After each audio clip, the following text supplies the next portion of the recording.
খবর শুনছেন আজকের সংবাদ ইউটিউব চ্যানেল থেকে। জানাবো আজকের বাছাই করা তাজা খবর।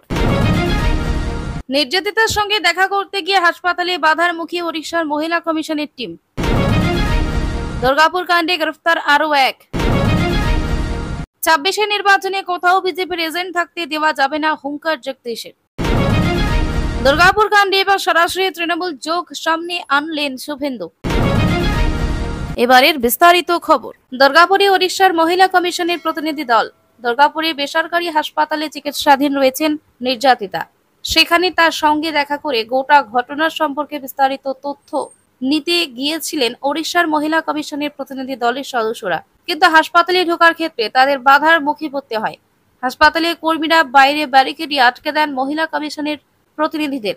হাসপাতালের তরফ থেকে জানানো হয় ভিতরে রাজ্যপাল রয়েছেন, তাই তাদের বাইরে অপেক্ষা করতে হবে। কিন্তু এত বড় হাসপাতালে কেন একটা অন্য রাজ্য থেকে আসা প্রতিনিধিদের ভিতরে পর্যন্ত ঢুকতে দেওয়া হলো না, তা নিয়ে প্রশ্ন ওঠে।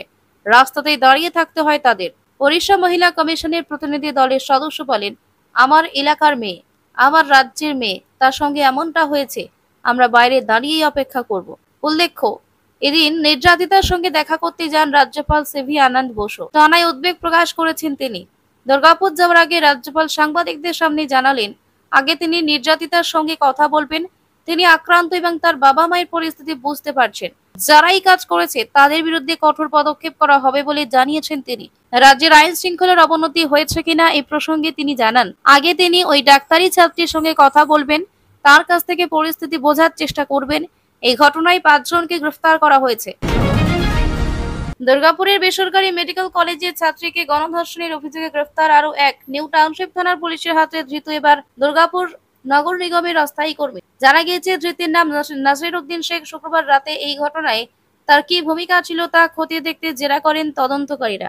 সোমবার দুর্গাপুর মহকুমা আদালতে নাসির উদ্দিনকে পেশ করে নিজেদের হেফাজতে নেওয়ার আবেদন জানাতে পারে পুলিশ। এই নিয়ে এই ঘটনায় গ্রেফতারির সংখ্যা বেড়ে দাঁড়ালো 4। এখনো অধরা একজন। গত শুক্রবার 10 অক্টোবর দুর্গাপুরে পরাণগঞ্জে বেসরকারি মেডিকেল কলেজের 2য় বর্ষের ছাত্রীকে গণধর্ষণের অভিযোগ ওঠে। রাত 8টা নাগাদ বন্ধুর সঙ্গে খাবার কিনতে ক্যাম্পাসের বাইরে বেরিয়েছিলেন ওড়িশার বাসিন্দা ওই ছাত্র। তখনই তিনি নির্যাতনের শিকার হন বলে জানা যায়। অভিযোগ, পরাণগঞ্জে জঙ্গলের দিকে টেনে নিয়ে গিয়ে ছাত্রীকে ধর্ষণ করা হয়। শনিবার সকালে এই ঘটনা প্রকাশ্যে আসতে উত্তাল হয়ে ওঠে গোটা রাজ্য। রাস্তায় নেমে ক্ষোভ উগরে দেন সাধারণ মানুষ থেকে ছাত্র সমাজ। ঘটনার গুরুত্বের নিরিখে প্রায় যুদ্ধকালীন তৎপরতায় তদন্তে নামে নিউ টাউনশিপ থানার পুলিশ। আশ্বাস দেওয়া হয় দ্রুত দোষীদের চিহ্নিত করে গ্রেপ্তার ও কড়া শাস্তির ব্যবস্থা করা হবে। অভিযুক্তদের খোঁজে গোটা পরাণগঞ্জের জঙ্গল ঘিরে ফেলা শুরু হয় তল্লাশি। রবিবার উত্তরবঙ্গ যাবার পথে সাংবাদিকদের মুখোমুখি হয়ে এই ঘটনায় জড়িতদের কথা কড়া শাস্তির আশ্বাস দিয়েছেন মুখ্যমন্ত্রী। রাতভর টানা জিজ্ঞাসাবাদের পর গ্রেফতার করা হয় তাকে। প্রাথমিকভাবে তাকে মূল অভিযুক্ত বলে মনে করা হচ্ছে। নাসির উদ্দিনকে তোলা হবে দুর্গাপুর মহকুমা আদালতে। এই ঘটনায় মোট 5 জনের বিরুদ্ধে অভিযোগ দায়ের হয়েছিল, তার মধ্যে 4 জন গ্রেফতার হলেও এখনো একজন অধরা। 2026 সালে বিধানসভা নির্বাচনে বাংলায় কোথাও বিজেপির এজেন্ট থাকতে দেওয়া যাবে না, বিস্ফোরক দাবি তৃণমূল সাংসদ জগদীশ বসুনিয়া। তার এই মন্তব্যে তোলপাড় শুরু হয়ে গিয়েছে রাজনৈতিক মহলে। যদিও জগদীশের সাফ কথা, এর জন্য যে ওষুধ প্রয়োগ করতে হয় তাই করতে হবে, কোথাও কোনো এজেন্ট বুঝতে হবে না। এরপরই দলীয় কর্মীদের উদ্দেশ্যে বলেন, এখন থেকে খুঁজে বের করুন কে কে বুথে বিজেপির এজেন্ট হতে চায়। মেপে নিন তাকে। যে ওষুধ প্রয়োগ করা দরকার সেই ওষুধই দিতে হবে, যাতে বিজেপির এজেন্ট হয়ে বসতে কেউ না চায়। এদিন দলের বিজয় সম্মেলনের অনুষ্ঠানে যোগ দিয়েছিলেন জগদীশ। সেখান থেকে দলীয় কর্মীদের এই বার্তা দিতে দেখা যায় জগদীশকে। বলেন, আগামীকাল থেকে সব বুথে খবর নেবেন কারা কারা বিজেপি করতে চাইছে, কারা 26 নির্বাচনে বিজেপির বুথ এজেন্ট হতে চাইছে। এত বড় সাহস কার আছে সেই খবর নেবেন, সাহসটা দেখে মেপে নেবেন। 2026 সালের আগে যেন সে বলে, আমি আর বিজেপির পোলিং এজেন্ট হব না, আমি তোমার সঙ্গে আছি, তার জন্য যা যা করা দরকার তা করবেন। এখানেই না থেমে রীতিমতো হুঙ্কারের সুরে বলেন, যেখানে যে ওষুধ দরকার সেটা দিবেন। ক্যান্সারের জন্য কিমোথেরাপি দরকার, ওখানে ট্যাবলেট স্যালাইন দিলে হবে না, কিমো দিতে হবে।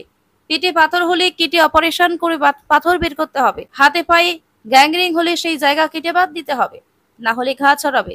আগামী দিনে এলাকায় তৃণমূল কংগ্রেসকে শক্তিশালী রাখতে গেলে আমাদের সেই কাজ করতে হবে। তবে শুধু জগদীশ নন, বীরবাহা হাসদা থেকে মনোজ তিওয়ারি সকলের গলাতেই শোনা গিয়েছে হুঙ্কারের সুর। বীরবাহা যেমন বলছেন, বাংলায় থাকবে একটা দল, তৃণমূল কংগ্রেস। দুর্গাপুর কাণ্ডে মেডিকেল রিপোর্টের ইতিমধ্যে ধর্ষণের ইঙ্গিত মেলেছে। মেডিকেল রিপোর্টে উল্লেখ রয়েছে, নির্যাতিতার যৌনাঙ্গে ক্ষত রয়েছে। প্রবল রক্তপাত হয়েছে।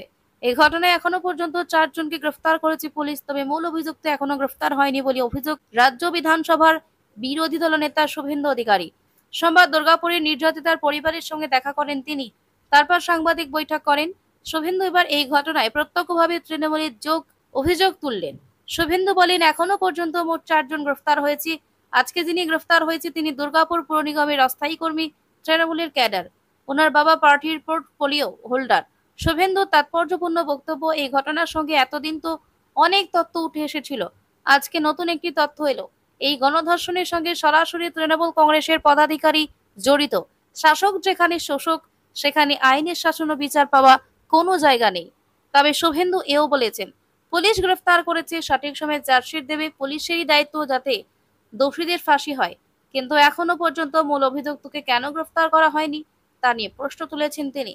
তাঁর বক্তব্য, আমি কালকে আমার সামাজিক মাধ্যমে 3 জনের নাম পরিচয় দিয়েছিলাম, কিন্তু এখনো একজন অধরা। সেই অধরাকেও চাইছি পুলিশকেই গ্রেফতার করতে হবে। নির্যাতিতার পরিবারকে সব রকম ভাবে সাহায্যের আশ্বাস দিয়েছেন শুভেন্দু। নির্যাতিতার বাবা ইতিমধ্যে নির্যাতিতার সহপাঠীর ভূমিকা নিয়ে প্রশ্ন তুলেছেন, তাকেও জিজ্ঞাসাবাদ করেছে পুলিশ। পুলিশ এও জানিয়েছে, ধৃতদের বয়ানেও একাধিক অসঙ্গতি রয়েছে। তদন্তে জানা গিয়েছে, যখন অভিযুক্তরা জঙ্গলের মধ্যে নির্যাতিতা ও তার সহপাঠীকে ঘিরে ধরেছিলেন বেশ কিছুক্ষণের জন্য, সহপাঠী তাকে সেখানে ফেলে চলে আসেন।